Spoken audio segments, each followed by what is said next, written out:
Today we have to discuss lecture number 10. This is our last point, 13.9, electrophilic aromatic substitution reaction in aromatic amine.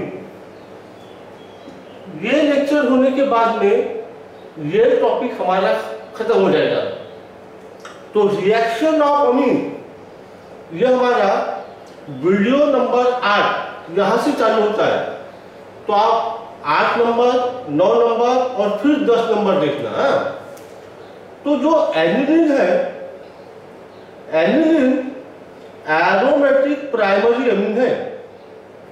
अब क्या होता है aniline में, ये electrophilic substitution reaction दिखाता है। इलेक्ट्रोफिलिक सब्स्टिट्यूशन रिएक्शन यानी hydrogen atom of benzene ring is replaced by another atom और ग्रुप ऑफ एटम। हमको 3 रिएक्शन डिस्कस करना है। पहली रिएक्शन है हैलोजिनेशन। हैलोजिनेशन इसका मतलब हुआ hydrogen atom of benzene ring is replaced by halogen. दूसरा रिएक्शन है nitration, means hydrogen atom of benzene ring is replaced by NO2 group, nitro group. This is called nitration. और तीसरा है sulphonation, means reaction with sulphuric acid. In this reaction, hydrogen atom is replaced by SO3H group, sulphonation. तो 3 reaction discuss करना है। Number A hydrogenation, B nitration, C sulphonation. तो हम शुरुआत करते हैं पहले रिएक्शन से, हैलोजिनेशन। यदि एनिलीन इसकी रिएक्शन एक्वस ब्रोमीन के साथ की जाए, इसी को बोलते हैं ब्रोमीन वाटर, तो क्या होगा कि हमको ऐसा प्रोडक्ट मिलेगा।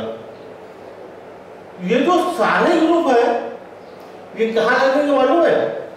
आर्थो और पैरा पोजीशन पे। आर्थो यानी ये वाली पोजीशन एडजेसेंट और पैरा यानी अपोजिट। तो ऐसा इसलिए हुआ कि ये जो NH2 ग्रुप है ये आर्थो पैरा डायरेक्टिंग है, और इसलिए जो आने वाले सारे ग्रुप थे वो आर्थो और पैरा पोजीशन पे लग गए, और साइड प्रोडक्ट है थाइस HBr। इस कंपाउंड का नाम क्या होगा?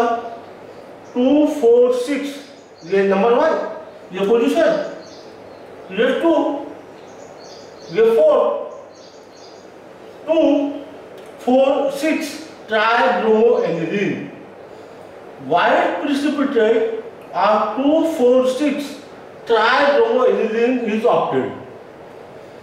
ये NH2 ग्रुप जो है ये पावरफुल एक्टिवेटिंग ग्रुप है, and therefore the all artho and para position are occupied। जितने आर्थो और पैरा पोजीशन थे सब पे ब्रोमीन रख दिया। आप समझ लो, आपको मोनो सब्स्टिट्यूटेड प्रोडक्ट चाहिए होगा, यानी सिर्फ एक ब्रोमीन लगे, तो क्या करना चाहिए? सिर्फ एक। यहाँ तो तीनों जगह हो गया। Halogenation have taken place, bromination have taken place at all alpha and para position, because NH2 group is a powerful activating group। ये इतना पावरफुल क्यों एक्टिवेटिंग ग्रुप है? This is so because electron pair present on nitrogen is in conjugation with this benzene ring, and therefore halogenation, bromination occurs at all alpha and para position। आपको mono substituted product यदि चाहिए होगा तो पहला ये जो NH2 group है इसका जो पावर है उसको कम करना पड़ेगा, उसको डीएक्टिवेट करना पड़ेगा। वो कैसा किया जाए?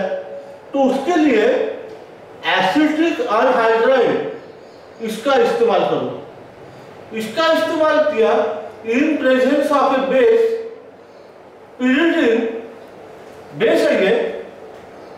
तो क्या होता है कि ये जो कंपाउंड है इसका कंपाउंड, इसका रूपांतर ऐसा होगा, hydrogen atom of aniline group is replaced by this group. ये कंपाउंड का नाम है एसिड एनिलाइड। अब ये जो NH2 ग्रुप है it is converted to this group. इसमें ये जो ग्रुप है ये लेस पावरफुल एक्टिवेटिंग ग्रुप है। This is so because electron pair present on nitrogen is conjugated by carbonyl oxygen and therefore it is less powerful activating as compared to NH2 group। और फिर क्या करो, फिर इसका bromination इन solvent, acetic acid solvent. तो आप क्या होगा, नीचे लिखता हूँ, जहाँ लिखता हूँ उसके आगे का। तो आपको क्या होगा, यू विल गेट ऐसा कंपाउंड मिलेगा, ये bromine will get attach as para position, para bromo acid anilide. और फिर it's hydrolysis is done by using either acid और base and NH2 group is restored. यानी ये जो NH2 ग्रुप है ये फिर से वापस आ जाएगा NH2 ग्रुप। इसका नाम है पैरा ब्रोमोएनिलीन या 4 ब्रोमोएनिलीन।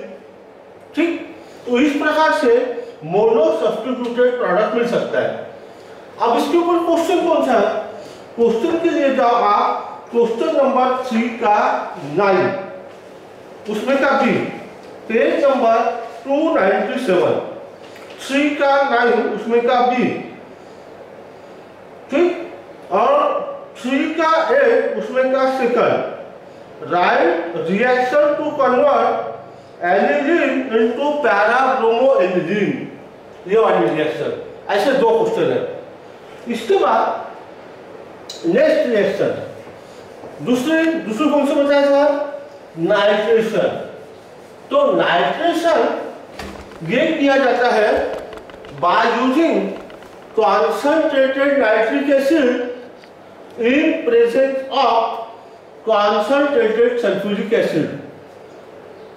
Concentrated nitric acid by using concentrated sulphuric acid, ये जो मिक्सचर है, mixture of concentrated nitric acid and concentrated sulfuric acid, this is called nitration mixture. Reaction is carried out at 288 Kelvin. You will get, देखो क्या product मिलेगा, यह है para नाइट्रोएनिलीन, यह मिलेगा 51% प्लस आपको मिलेगा ये कंपाउंड, इसका नाम है ऑर्थोनाइट्रोएनिलीन 2%। और सरप्राइजिंगली, आश्चर्यजनक रूप से आपको मेटा नाइट्रोएनिलीन मिलता है और वो मिलता है 47%। अब ये मेटा नाइट्रोएनिलीन क्यों मिला? तो इसलिए कि एनिलीन इसकी रिएक्शन जब एसिड के साथ करते हैं तो ये NH2 ग्रुप जो है it combine with H+ ion of the acid and get converted to NH3+। और ये NH3+ आयन जो है it is meta directive. So in addition to para and orthonitroaniline we also get considerable amount of para nitroaniline. इसके ऊपर आपको एक ज्यादा का सवाल मैं बता के रखता हूँ।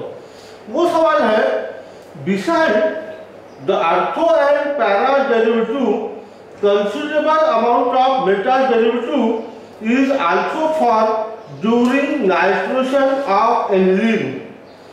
आंसर मालूम है आपको, because NH2 group gets converted to NH3 plus group in acidic medium.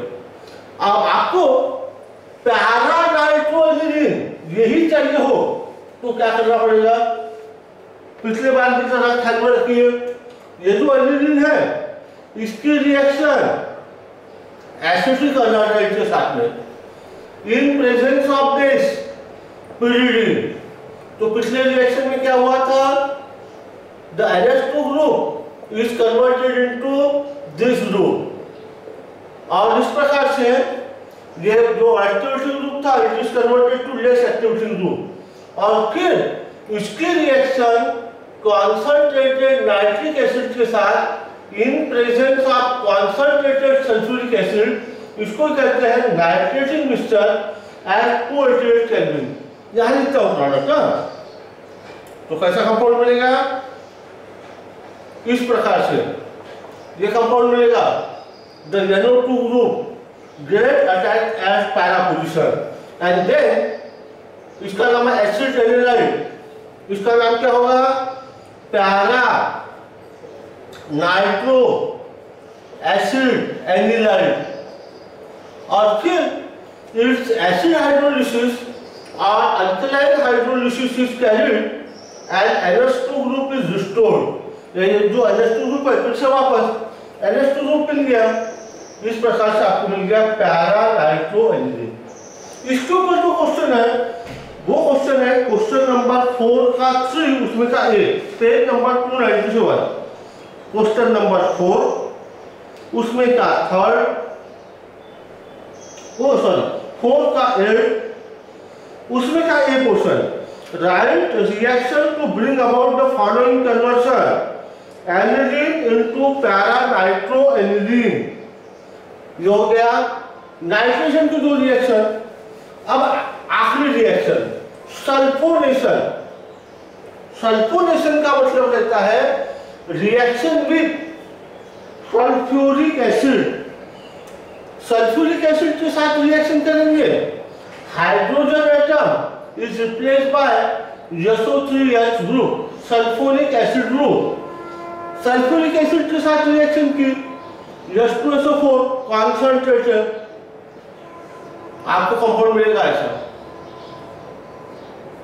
इस प्रकार का कंपाउंड मिलेगा। और फिर SO4 माइनस और फिर ये जो कंपाउंड मिला इसका नाम है aluminium hydrogen sulphate. Aluminium hydrogen sulphate.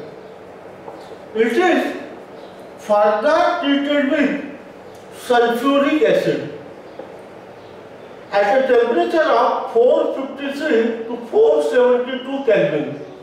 It will get converted to, आपको ऐसा कंपाउंड मिलेगा NH2 SO3H। ये जो कंपाउंड है इसका नाम है para amino sulphonic acid. Para amino, ये पैरा पोजीशन है, इसको नंबर 1 देना पड़ता है। Para amino sulphonic acid. अब ये पैरा अमीनो सल्फोनिक एसिड में बेसिक ग्रुप भी है और एसिड ग्रुप भी है and therefore it results in formation of this ion. इसको बोलते हैं झुल्टर आयन। कभी कभी ऐसा झुल्टर आयन का स्ट्रक्चर पूछ लेते हैं इन पर्टिकुलर कॉम्पिटिटिव एग्जाम में, तो झुल्टर आयन का स्ट्रक्चर आप देखना, ध्यान रखना। और ऐसा पूछते हैं कभी कभी कि झुल्टर आयन में कौन कौन से चार्जेस रहते हैं, दोनों, बहुत पॉजिटिव नेगेटिव। या झुल्टर आयन कैसा रहता है, एसिडिक, बेसिक, न्यूट्रल। ये सब कॉम्पिटिटिव एग्जाम के क्वेश्चन है because it contain one positive charge one negative charge. इसके ऊपर जो क्वेश्चन है लास्ट क्वेश्चन इस टॉपिक का, क्वेश्चन नंबर 4 का 8B, 4 का 8B।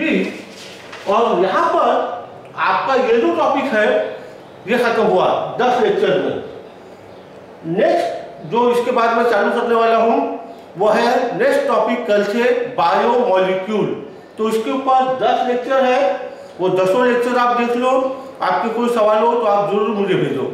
नेक्स्ट टॉपिक कल से चालू होगा बायोमोलिक्यूल।